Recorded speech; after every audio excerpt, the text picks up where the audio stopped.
buenos días, soy Pablo Reyes y esto es Frecuencia Magnética en Divox Radio. Hoy día estamos en un espacio que es como un spin-off de alguna forma de Frecuencia Magnética que le llamamos Contingencia Evolutiva y que lo vamos a ir haciendo junto con mi amigo y colega Daniel Fernández. Hola Daniel, bienvenido. Hola Pablo, ¿cómo están todos? Muy bien, gracias. La idea de este programa es precisamente como tener un análisis un poco de lo que ha estado sucediendo desde precisamente la mirada evolutiva, digamos, no entrar en la mirada de contingencia, de, bueno, qué pasó con los candidatos, cómo hacer, quiénes son los que vienen, quiénes son los que salen, sino que poder mirar un poco precisamente desde la perspectiva evolutiva, aquellas señales de cambio, aquellas señales que nosotros incluso en mucho anticipamos en los libros que hemos escrito, y pueden mirarlo desde ahí. Entonces, partamos con la conversa, porque esto es una conversa al final. Hablábamos con Daniel respecto no sé, pues, al fin de la transición, de alguna forma, como desde esa perspectiva. Sí, el otro día voy a hacer una anécdota. El otro día estaba escuchando a Juan Manuel Astorga, quien ha leído más nuestros libros y lo ha comentado, que decía que por fin Paul McCartney había dicho cuál era su canción predilecta, ¿no? Y que no era Yesterday, sino que era Here, There and Everywhere. Y que eso marcaba el fin de la transición en términos rockeros. O sea, una vez que Paul McCartney ya dice cuál es su canción predilecta, ya no hay mucho más de qué hablar. Bueno, tal vez no es así, pero estas huellas son relevantes, son simbólicas. Y creo que lo que ha pasado el domingo pasado es un símbolo bien fuerte. ¿Eh? Como que ahora sí que sí, ¿eh? A pesar de que lo venimos diciendo hace mucho rato tú y yo, hay que entender que los fines, así como los procesos son procesos, los fines también son procesos. Y que el fin de la transición es tan proceso como la transición misma. Pero es un proceso que está llegando a su término, a su ciclo. Creo que el hecho de que Lavín, la UDI, de alguna manera, partido heredero de alguna manera de la dictadura, esté derrotado, ¿no es cierto?, por figuras nuevas, jóvenes, en este momento, y luego la centroizquierda, que fue la que derrotó la dictadura y la que condujo el proceso de transición, aparezca una posición tan incómoda, creo que sí marca un hito. Y eso obedece también a la existencia de un conflicto social, que en el fondo dice ya está bueno con las promesas de la transición, no quiero más, por lo tanto no me hablís más de transición.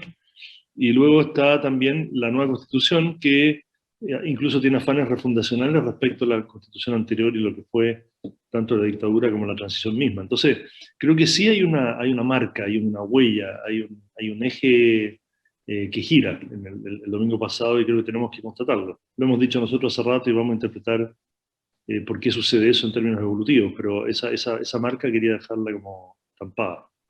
Algo también relevante que, bueno, evidentemente, es distinta la votación de los constituyentes a la de las primarias, digamos, por el interés que genera una primaria frente al otro, pero hay 3,5 millones de votos de diferencia y son más o menos los 3,5 millones de votos que sacaron los independientes. O sea, también hay que mirar ese fenómeno que dentro de la constituyente entra un actor político que entra a horizontalizar, a poner sensibilidades nuevas, a abrir ciertas conversaciones que no estaban, digamos, que no estaban en las polaridades que ya conocíamos. Entonces, como se podría también, podríamos también incluso hacer esa mirada, digamos, prospectiva y decir, bueno, esos 3,5 millones de votos van a quedar en independientes si la nueva constitución permite como un parlamento con independientes, va a haber este nuevo grupo. O sea, los cambios tectónicos, los cambios de base en las condiciones de vida que estamos acostumbrados a habitar son grandes y eso genera movimientos adaptativos. Claro, lo que pasa es que tú y yo lo escribimos la otra vez en una columna también, los independientes, ¿qué tan independientes son? Si al final, y los apolíticos, los que están fuera del sistema político, ¿qué tan políticos son? Porque al final la política es la política. Entonces, digo, la lista del pueblo está anunciando que va a llevar candidato presidencial, ya uno de sus voceros principales dice que va a ser candidato a diputado. Bueno, es el sistema que se da a la política para gestionar lo que son las políticas públicas del país, ¿te fijas? Entonces, por un lado, al final todos los emergentes tienen que converger en un sistema político, Y por otro lado, los independientes son que no son militantes de un partido, pero sí tienen doctrina y tienen ideas, y además son muy fragmentados también. Y tal vez el principal fenómeno que hemos vivido el último tiempo es el de las identidades y las fragmentaciones. O sea, tú lo mencionabas también recién, o sea, en el fondo la ideología que me viene de arriba, a la cual yo adhiero, ha quedado un poco atrás, y más bien integro una identidad que se conecta con alguna causa. Entonces, al final, si tú miras la constituyente, también es una instalación de fragmentos de identidades en gran medida, mezclado con partidos políticos, con independientes reales. Entonces, es una mezcla bien que muestra nuevamente una transición. Son elementos, ¿no es cierto?, de una transición en que cambian cosas, pero no está claro muy bien en qué dirección. Y eso precisamente como si se mira desde una perspectiva evolutiva y vemos que vamos habitando como capas de cebolla, claro, aparece unas capas de cebolla evolutivas, digamos, que son las que han ido sucediendo como humanidad y las que tenemos más o menos metidas en el ADN. Aparece esta nueva ola que pone que releva de alguna forma estas nuevas sensibilidades, que parecen nuevas pertenencias, identidades bastante fragmentadas en muchos casos, pero de todas maneras viene con la historia evolutiva anterior. Entonces, de todas maneras viene pintada el sistema educativo, los dogmas de lo conocido, de alguna forma. Entonces, claro, hay una independencia, de alguna forma, de los partidos, de las máquinas partidarias, pero, y mayor sensibilidad frente a tal o cual causa, pero el sustrato, si miramos más profundamente, seguimos estando en lógicas del bando de acá y el bando de allá, digamos. O sea, como adhiero más a una causa que otra, pero la independencia ideológica no es tal.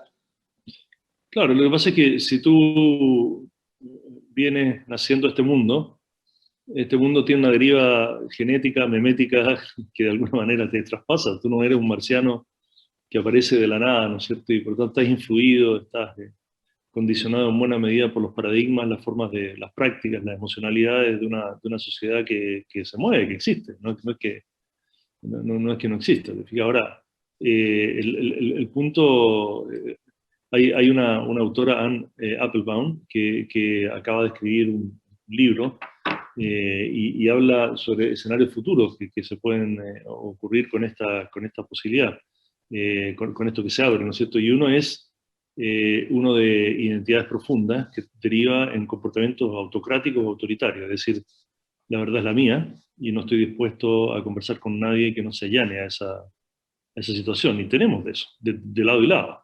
Sí, claro. Y por otro lado, hay un futuro posible en el cual, gracias al coronavirus y a una mayor conciencia global, entendemos de que necesitamos apoyarnos unos a otros y colaborar. Y que los individualismos autoritarios o segregativos no tienen mucho sentido. Son dos futuros posibles, probablemente los dos futuros coexisten hoy día, en el sentido de cómo se están comportando los grupos. Entonces, más que el corte izquierda-derecha, buenos y malos, violentos no violentos, yo creo que el corte es mucho más si yo creo que mi doctrina identitaria es la que vale y descalifico a todo el resto, con lo cual tenemos un choque de fragmento hasta el infinito, o bien prima el espíritu de colaboración, es decir, somos humanos que estamos aquí para apoyarnos uno a otro y aunque pensemos distintos nos respetamos en esa diversidad. Yo creo que en ese quiebre estamos, que lo que diríamos tal vez en teoría evolutiva cultural y en nuestros libros hablamos de fuerza-poder, es decir, yo tengo una razón y quiero imponerla, ¿no es cierto?, versus un sistema más rojo, digamos, y un sistema más verde colaborativo en que yo respeto todas las diversidades y estoy dispuesto a una convocatoria común, colaborativa.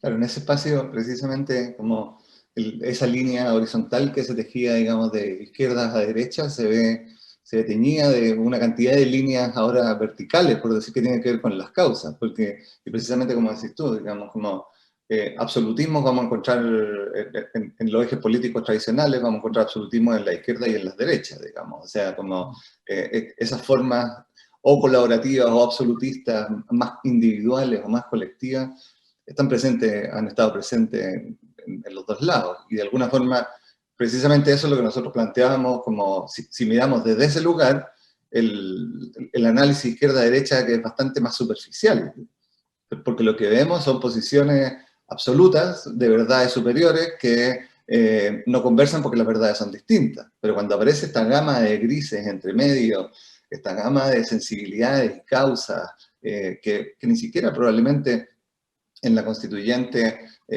haya personas que tengan el panorama completo de estar haciendo una constituyente, digamos, que están ahí para cuidar la causa número 1, número 2, número 3. Entonces, el gran tema va a ser la capacidad de integración que exista en esos espacios. Claro, y si tú te fijas también las figuras, no quiero ir a la, no queremos, lo hemos hablado, ir a la dinámica de si Yasna se presenta o no se presenta, si la dinámica electoral. Pero sí hay elementos que rescatar que son, como decíamos antes, simbólicos. El hecho de que Sichel y Boric derrotaron internamente en sus coaliciones las posiciones más doctrinales también. Claro. O sea, Sichel, de alguna manera, la UDI, si tú te fijas también, incluso el ex ministro de Hacienda, representan posiciones bien ortodoxas, bien específicas, bien definidas.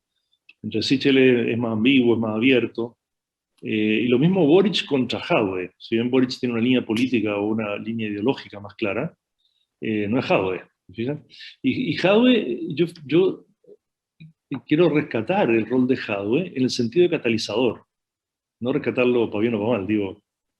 Él catalizó un proceso, porque ancló, ¿no es cierto?, no sé, ¿cómo se llama?, una lanza muy fuerte, una cosa muy doctrinaria, muy ideológica, muy desde arriba también, desde los que tenemos razón, y creo que tuvo bastante apoyo, pero perdió, ¿no es cierto?, tuvo bastante apoyo, pero perdió ante un candidato que no es que sea más moderado en su pensamiento político, sino que creo que es una persona que escucha más, está dispuesta a su no moderación, conversarla en términos de una eventual colaboración. Creo que la no moderación de Jadwe, por decirlo en un extremo, no daba lugar a ningún tipo de conversación. La no moderación, por decir, no es que no sea no moderación, digo, no es que tenga ideas políticas más de centro, como se ha dicho, sino que tiene más flexibilidad, más ductilidad y más capacidad de conversación. Tiene una capacidad política. Claro, porque al final, oye, hay que saber hacer política. Si esta cuestión no termina, ¿te fijas o no? Esta cuestión no termina ahora, no termina una elección. Puede haber muy buen candidato y gane una elección, pero la pregunta ¿es capaz de hacer política? Yo creo que Sebastián Piñera ha demostrado que no fue capaz de hacer política. Tal vez la pregunta que uno podría hacerse es cómo le fue relativamente bien en el primer gobierno no sabiendo hacer política. Y ese déficit es fundamental. Por eso cuando se denosta a los políticos profesionales, bueno, sí, pero esto también tiene algo de especialidad. Gabriel Boric también se formó en el mundo de la política, ya sea estudiantil o lo que sea, Sichel también. Entonces se necesita hacer buena política para lo que viene. Vamos a ir a una pausa musical y seguimos en esta conversación junto con Daniel Fernández en Contingencia Evolutiva dentro de Frecuencia Memética.